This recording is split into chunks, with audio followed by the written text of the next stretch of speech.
So I tried the Vetiflow dog water bowl to see if it's really worth your money, and here's the honest truth.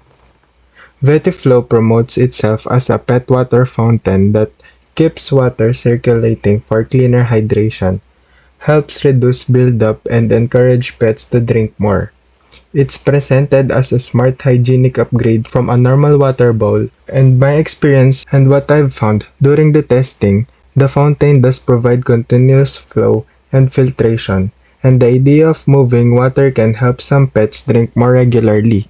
Many fountains on the market use similar features, like multi-stage filtration and quiet pump system to keep the water fresh.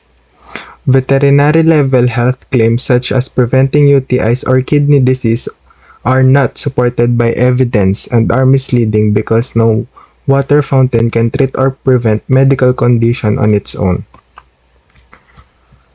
Independent reports highlight several red flags. The product appears to be generic fountain rebranded and sold at a high markup, and the marketing uses emotional health language that isn't backed up by clinical proof.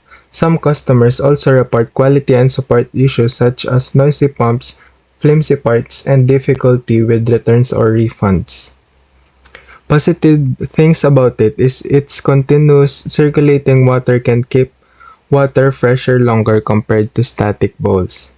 Large capacity models mean less frequent refilling, stainless steel build-up can resist rust, and it's easier to clean than plastic.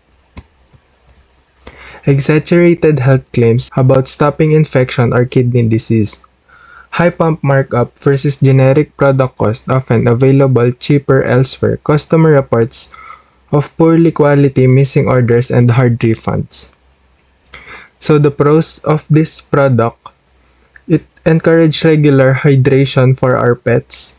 Large capacity stainless steel option available. And the cons of this product, it is misleading health promises, mixed build quality reports, drop shipping model issues. The Vertiflow dog water bowl can work as a functional pet fountain if your priority is fresher, flowing water. However, don't buy it for health miracles or consider cheaper, well-reviewed fountain from known brand instead.